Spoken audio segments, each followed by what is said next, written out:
Welcome to the deep dive. If you are that person who is constantly looking to level up your understanding of the world, and you want to get past the surface level headlines, you are in the exact right place. Today, we have a custom tailored deep dive designed specifically for you. Yeah, we've got a big one today. We really do. This is going to act as your shortcut to becoming completely well informed on this really monumental shift happening in global security right now.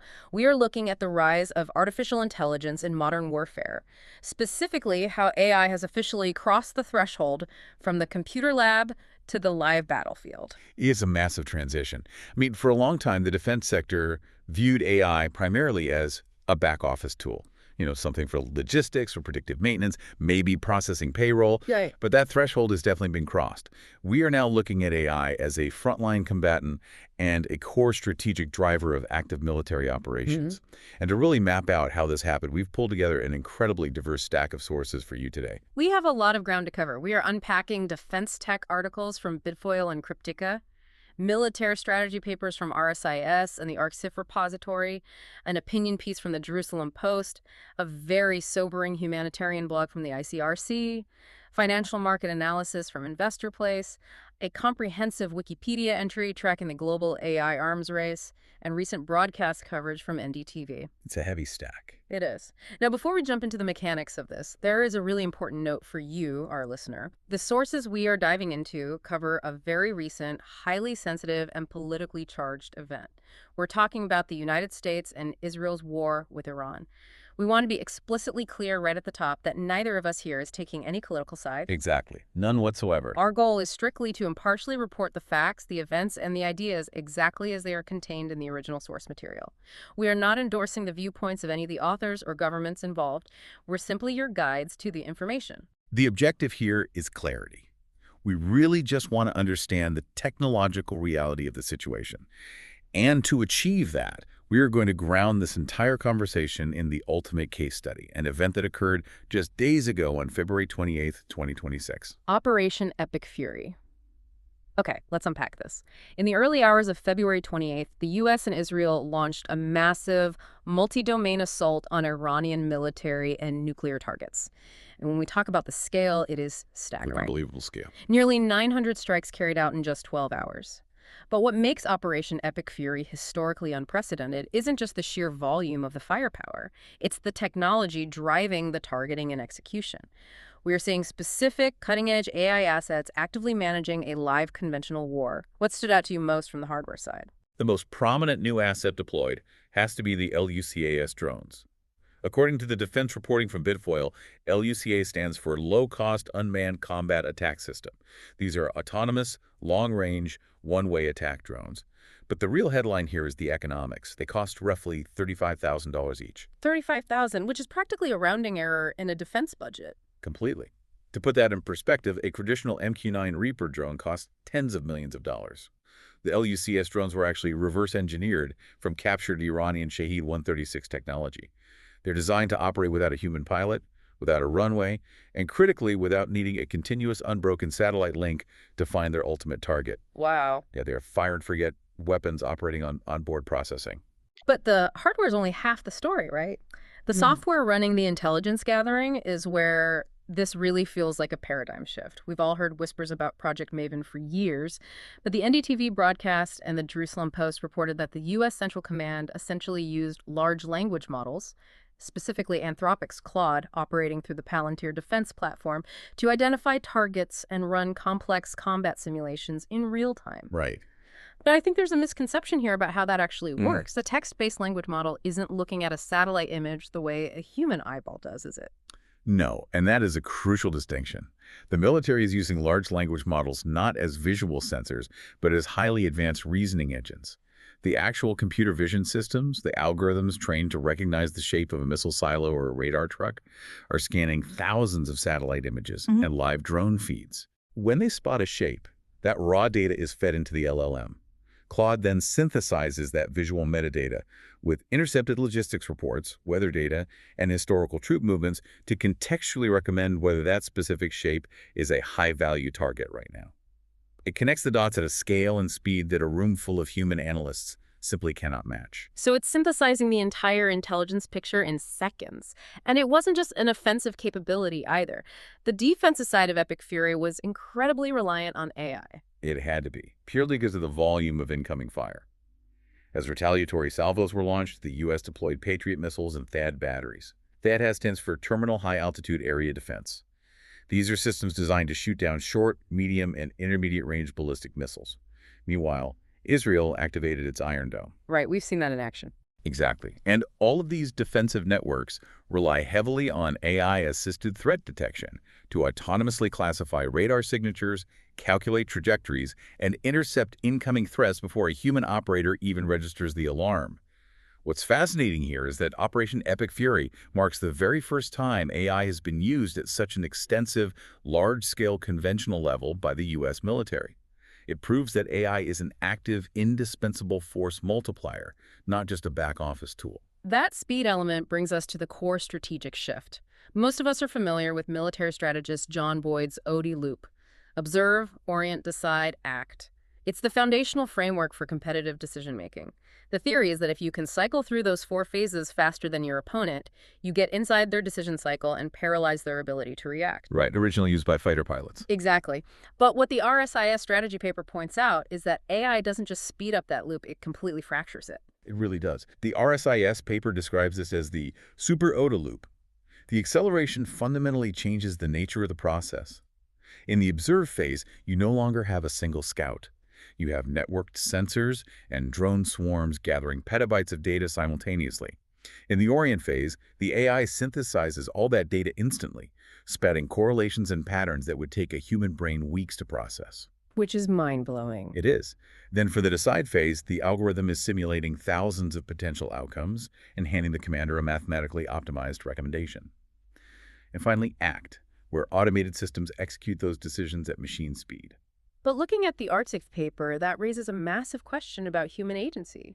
Where does the human commander actually sit in that super ODA loop if the machine is doing all the orienting and deciding? This is the absolute crux of the current military strategy debate. The ArtSafe paper outlines the spectrum of human involvement. Traditionally, military doctrine requires human in the loop, meaning a human makes the final, explicit, conscious call to pull the trigger. The ultimate safeguard. Right. But the sheer velocity of modern weapons is forcing a shift to human on the loop. In that model, the AI is essentially running the operation, and the human acts in a supervisory role, only intervening to abort a strike if something goes wrong. However, the technological reality is pushing militaries toward the final stage, which is fully autonomous, always-on systems. Because they have to. Exactly. If a barrage of hypersonic missiles is coming at a carrier strike group, a human simply cannot process the threat matrix fast enough to react. The machine has to be granted the authority to act autonomously, or the ship is lost. Which introduces a very concrete operational risk mentioned in the sources, algorithmic escalation. I mean, imagine the sheer speed of this. If you have 2 opposing militaries, both operating fully autonomous systems that are reacting to each other at machine speed, a minor provocation could just spiral out of control. It compresses the timeline of escalation from hours or days down to milliseconds. If a sensor glitches and misidentifies a commercial aircraft as a bomber, the autonomous defense system might fire. The adversary's autonomous system instantly detects the launch and fires back. Before a human politician or commander even gets a notification on their screen, the machines have initiated a full-blown war. Here's where it gets really interesting, because that exact tension between human control and machine autonomy wasn't just happening on the battlefield. There was an extraordinary subplot that unfolded in Washington, D.C., just 19 hours before the first strike of Epic Fury. According to Cryptica and Bitfoil, President Trump abruptly ordered all federal agencies to cease using Anthropic's technology. Defense Secretary Peter Hegseth even officially designated Anthropic a supply chain risk. What exactly triggered that sudden policy collision? The why behind the ban is a fascinating look at the modern military-industrial complex. Anthropic CEO Dario Amodei fundamentally refused to lift the company's terms of service regarding their AI, Claude.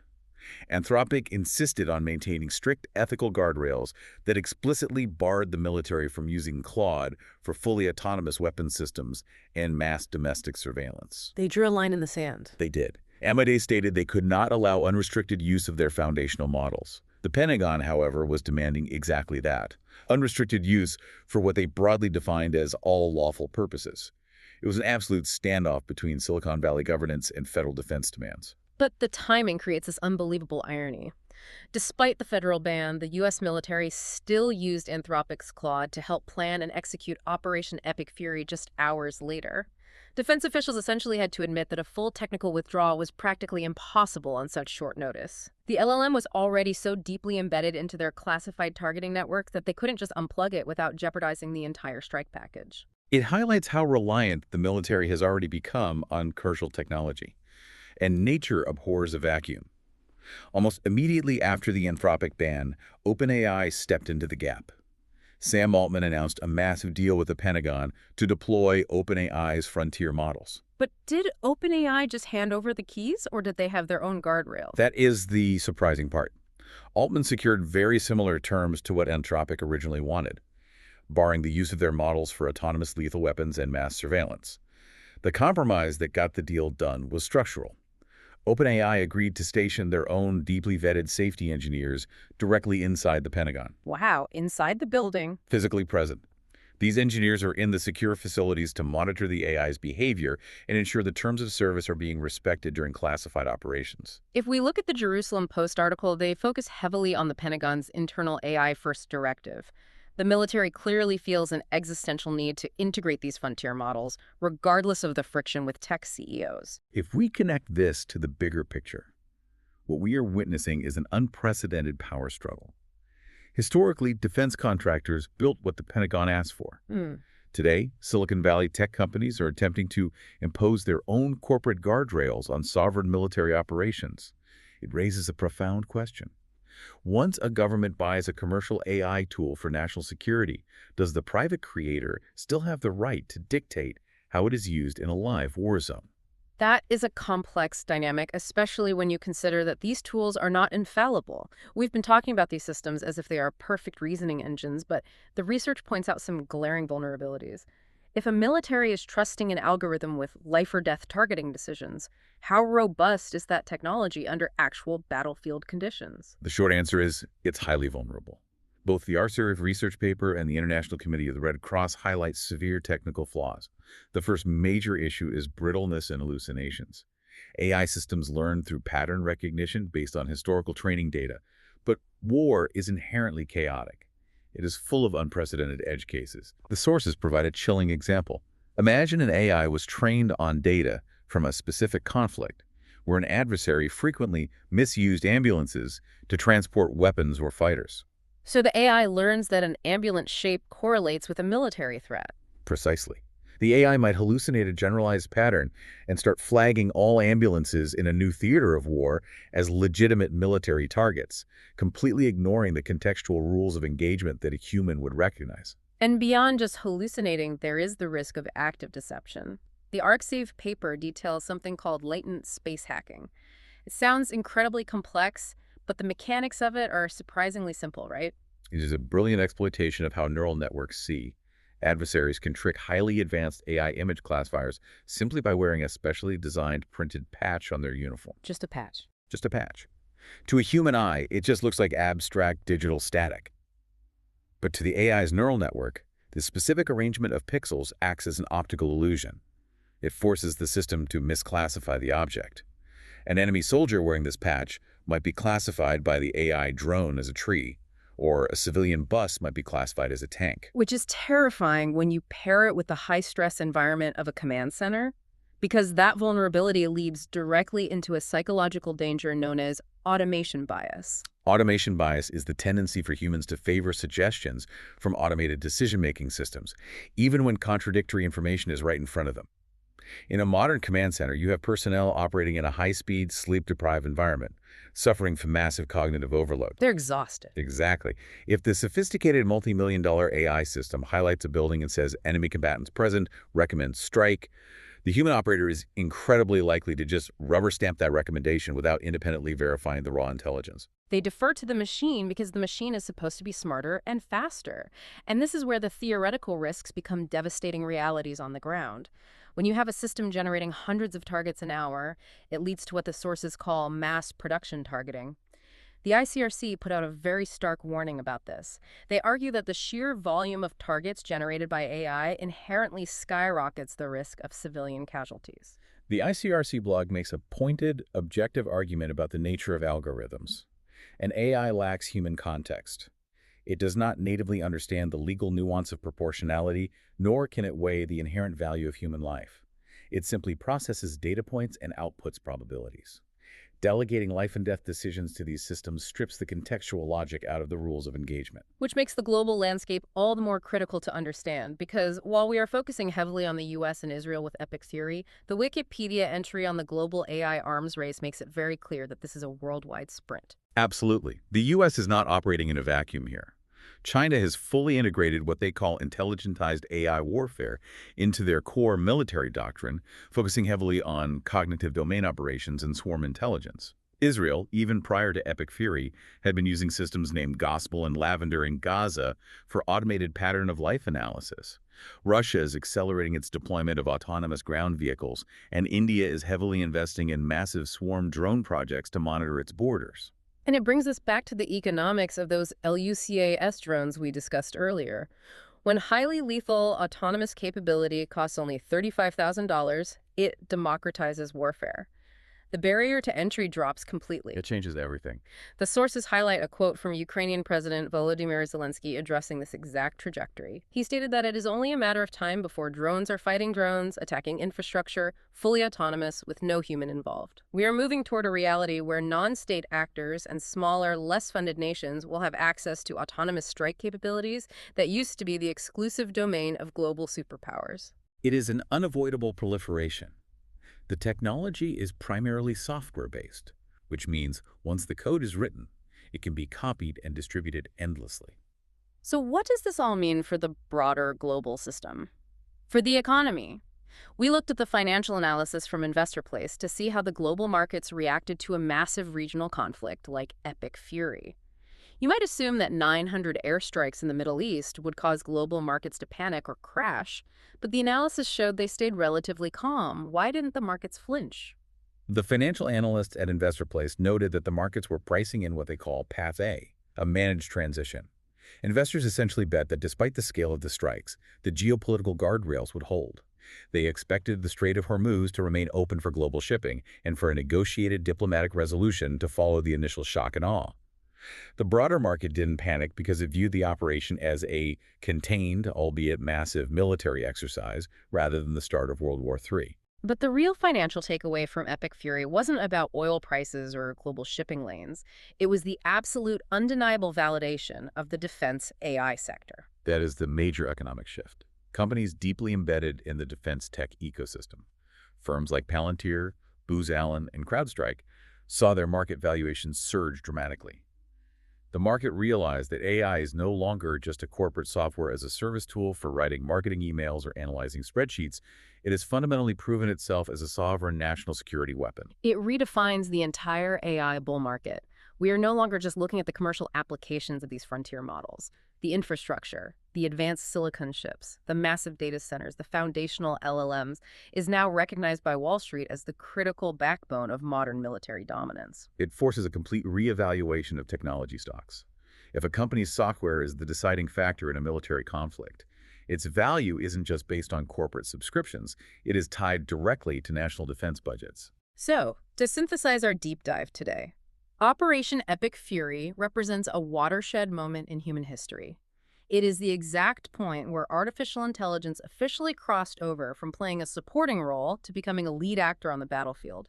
From $35,000 autonomous drones reshaping the economics of war, to the unprecedented policy clashes between Silicon Valley and the Pentagon, to the very real, very dangerous risks of algorithmic escalation and automation bias.